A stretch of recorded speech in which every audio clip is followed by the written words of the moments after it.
Welcome back, everybody. This Week in America, website thisweekinamerica.us. Clark Richard Spaulding is a retired high school math teacher, currently resides in Watertown, New York.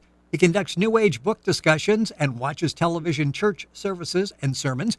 A well-rounded individual, he also participates in chess tournaments, loves fishing and hunting. His second book is called The Eternal Way of God. Clark Richard Spaulding, our guest on This Week in America. Richard, welcome to the program. Great to have you with us today. Thank you, Rick. A fascinating book called The Eternal Way of God. And the book takes a peek at the book of Revelation as Richard unveils the mysteries behind the intriguing last book of the Bible. I want to go back in the beginning here and talk about how this actually started for you. And you talk in the book, The Eternal Way of God, about your father, when you were a teenager, said to you, "I don't understand you sometimes." And you said, "I have all these things to do." And he said, "What do you have to do?" And you said, "I don't know yet." Is that when this whole experience sort of started for you? That's my life. That's my life. It's sort of detachment or viragi. I'm one of the viragi people that try to stay detached and try to be led by Spirit. Spirit directs me and empowers me and keeps me alive until I'm called. Well, and you talk about that in the book as well, The Eternal Way of God. Clark Richard Spaulding, our guest on the program. The book is available at Amazon and directly from his website, which is clarkrichandspaulding.com.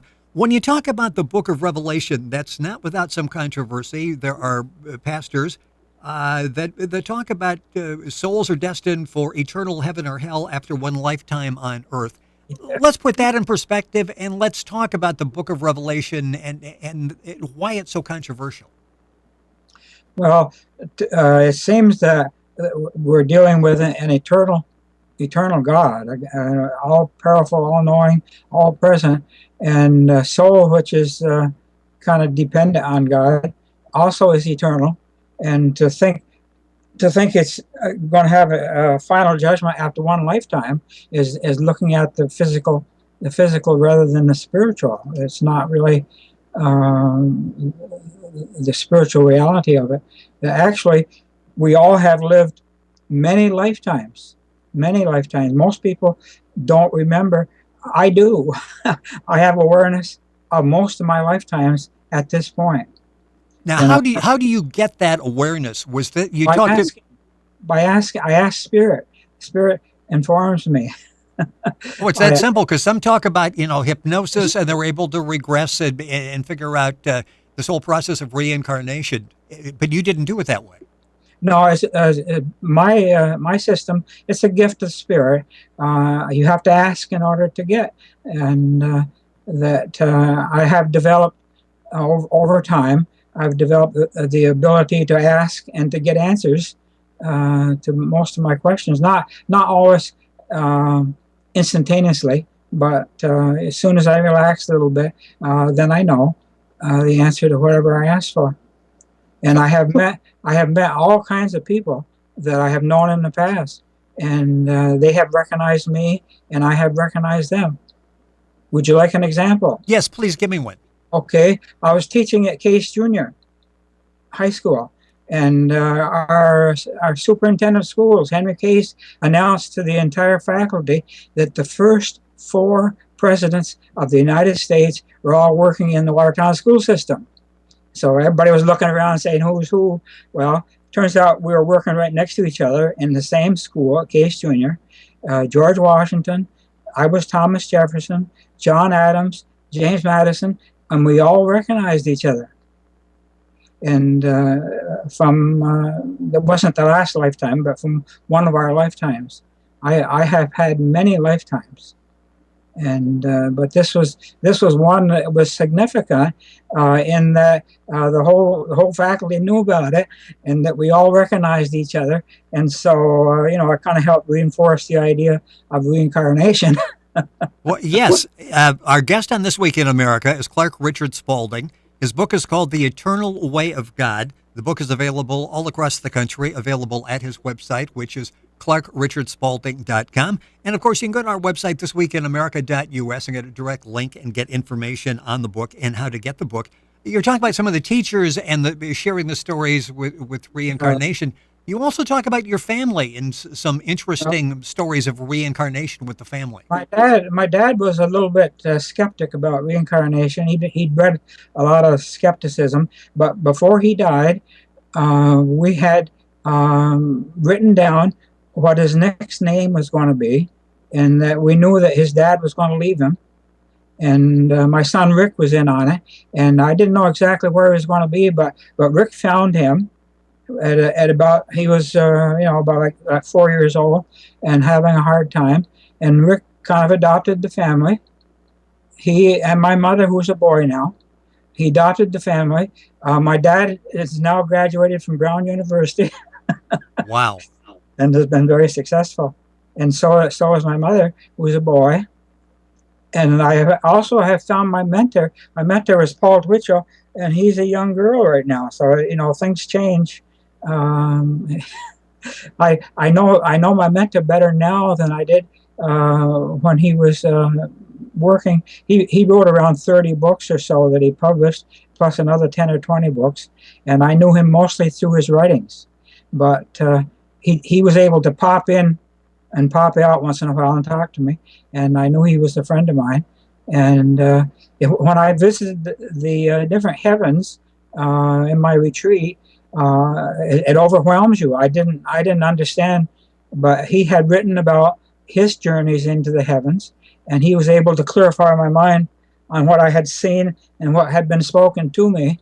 And it was at that time that I made contact with God the Father, or the Submod, who does kind of answer most of my questions and does give me it exists. God the Father exists in the Spirit, and he communicates to us through the Spirit. And you can go to God the Father. You can be in His presence, and He will speak to you, but you can't stay there too long. Well, how does someone who's listening to the program and thinking, I really believe in this, there's situations where reincarnation makes perfect sense, but I don't know how to tap into this. How do they tap into that spirit? Well, for me, it was kind of automatic. When I was 10 years old, I recognized the guy that had beheaded me in England. I had been Sir Thomas More, and I had been beheaded, and he was living right next to me, the guy that had actually swung the axe. and I recognized him. And I was a little bit scared of him, but I knew that Spirit would protect me. Now, did you recognize him right away, or did you feel uneasy at first and then it started to fill in? Yeah, it was almost an instantaneous recognizing. This guy is the one that beheaded me. And, even though I was beheaded in England, for refusing to turn over power to the Henry VIII, who turned out to be my cousin at this time, I have awareness of it. I don't have mental memory of it, but I have awareness of it. Now, how do you deal with someone that has a negative, had a negative influence, and I would say beheading you would be a negative influence on a past life? How do you deal with that? I'm assuming you didn't become friends and go back and forth for barbecues? I was working right next to this guy who was a very, very good history teacher, and he said, well, okay, if this history teacher down the hall was George Washington, and this one next to me was Thomas Jefferson, and if our reading teacher was James Madison, he says, then I know who John Adams was. It was a spontaneous. I didn't recognize him. I didn't know him, but he was against the idea of public education back in those days. And when Jefferson started the idea of public education, and he was using the Bible as a common core, and John Adams was against it. He started the Democratic Party, and Jefferson started the Republican Party, and they were adversaries. And here we were working together and enjoying each other, and we suddenly realized our problems in the past, and it resolved some karma. We were brought together to resolve our karma, to work out our problems. The book is called The Eternal Way of God. Clark Richard Spaulding is our guest on This Week in America. The website for For our guest is ClarkRichardsSpaulding.com. Information at our website, thisweekinamerica.us, and you can link on and get all the information, get in touch with Richard, get information, and order the book there as well. In the book, you talk about the end time, and that's something that we hear so much about and prepare our lives for, as most Christians are taught. Explain briefly end time and your perception. Well, the focus of the book of Revelation is on Jesus and his life, mostly in this lifetime. So it's mostly this lifetime. That's why it's so easy for me to open the seals and to understand just exactly what's there, because it's about one of my past lifetimes. Well, now you mentioned the seals. Talk about the 7 seals and explain that to us. The first seal was self-realization.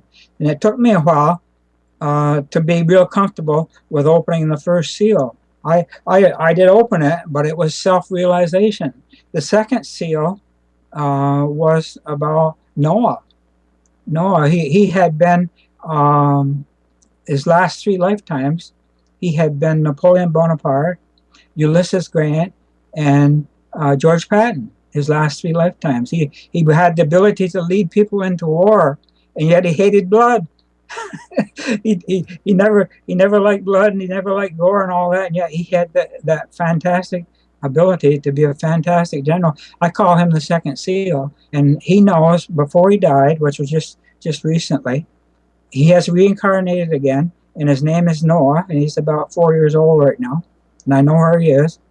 And I call that the second seal, the guy on the red horse with a great sword. Adolf Hitler thought he was a reincarnation of Julius Caesar, but he wasn't. He wasn't. That's the same person, Julius Caesar, Napoleon Bonaparte, George Patton. He beat the Germans 3 times. He led people into Germany 3 times and defeated the German, which they're a fantastic race of people, very aggressive, very intelligent, very capable people. But they needed to be corralled, apparently. Multiple times. Our guest on the program is Clark Richard Spaulding. The book is called The Eternal Way of God. It's available at his website, which is at ClarkRichardsSpaulding.com. Information at our website, thisweekinamerica.us, and information available on the book at Amazon as well. Rapidly running out of time in the program, I want to talk about, we mentioned the end times. What are the signs of the end times, and what can we expect to see? Well, it's this my lifetime. I started opening the seals gradually. The key to opening the seals and knowing the horseman is found in the curse on Shannon. He said, Shannon will be cursed, a servant shall be unto his brethren. And he said, blessed be the Lord God of Shem. Shannon shall be his servant. God shall enlarge Japheth, and he shall dwell in the tents of Shem, and Shannon shall be his servant. And so there you have the horseman. See, the book of Revelation deals with all things in the Bible, past, present, and also the future. It's all right there. And that's the only way you can understand it, is to understand that each chapter has a little bit of reference to the past, quite a lot of the present, and a little bit of reference to the future. And that's why it's so hard to understand the book of Revelations. And the first 4 seals, the first 4 horsemen, is Noah's family. Noah and his family. And they have met together in this lifetime and recognized each other. And that's the way karma works. The same family, the same people are drawn back together over and over again. And so if you want to learn about your past lifetimes, look around you. The information is right there around you. The people around you, and it's in the spirit. It's spiritual awareness, not mental awareness, not physical. It can be physical. You can recognize people. Like Herod the Great, he refused to put his picture on a coin because he didn't want to be recognized in another lifetime. But I have identified him. I've identified all the Herods, all the ex-presidents, all the apostles, all the Caesars. I've recognized them all. It's been a hobby for me. Well, It's yes. not, And it's not, I get the impression you're still learning. This is still an educational process for you. I'm still learning about the Book of Revelation. I've been studying for this interview, and even though I've written 2 books about it, I'm still learning about the Book of Revelation. There's a lot in there, but it's the past, present, and future in every chapter, and it fulfills the prophecy of the Bible. It's amazing. Is it possible, and I'm sure as you talk to religious people, you're met with skepticism in many circles where they feel probably reincarnation, this whole concept, really I can't reconcile that with traditional religion. I was talking to some Hindus last night. They were cleaning up my computer, and I asked them about reincarnation, and one of them said, "Well, I was told if I misbehaved, I was going to be a toad or a fox or something." And I said, "Well, that can happen, but it doesn't have to happen." I said, "I refuse to think I have to reincarnate as an animal, you know." And he said, "What are you going to do in your next lifetime?" And I said, "Well, whatever I'm directed and empowered to do. It will totally depend upon my guidance with the Spirit of God. That's what I follow. I'm a member of the Viragi, detached. Try to be detached from this world as much as possible and still stay balanced. And our relationships are so important because they last over and over again. If you want to know who you were with during your different lifetimes, look around you. The people around you are the people that you have been with. And you have to do it on a spiritual awareness. It is not a mental awareness. Got a couple minutes left in the program. You mentioned something interesting. Do we have any influence, any say as to who we are in another life? The next phase of reincarnation. Do we have any influence over that? By our choices, by our behavior, we're sent here to mature and to gain ability to make good choices, and we're given consequence. If we make bad choices, we pay the consequence. Some of the pastors say that there's no karma in the Bible, but the Bible is a book about consequences, and the karma is a word in the dictionary. And how can they say that karma is not in the Bible? Yes. It just makes no sense. 30 seconds, and it will take more than that, but I'm going to ask anyway. What is eternity? What's your definition of eternity? That's non-physical. In the physical world, we measure time, space, time, and energy, and there's a simple law. Time is distance over rate and all that. But in the eternity, time is not measurable. It just is. And that's why the Book of Revelation, it has a little bit of the past, a little bit of the present, a little bit of the future. It's eternal. It is not subject to time. It's very difficult to put a timeline on the Book of Revelation. It's like Jack Hayford said, and he was an incarnation of Lamech, father of Noah, and he died like 5 years before the flood. He said it's like taking an orange and peeling it with a knife to try to straighten out the timeline. That's how you read the Book of Revelation. There's a little bit here and a little bit there, and you have to kind of put it together. But that's the nature of eternity. And I've got the impression that if you keep going back to it, you'll find something new each time you do go back. It's a fascinating book. It's called The Eternal Way of God. Our guest on the program has been Clark Richard Spaulding. His website is very simple, clarkrichandspaulding.com. His other book is The Awakening, which is available at the website as well. This one is The Eternal Way of God.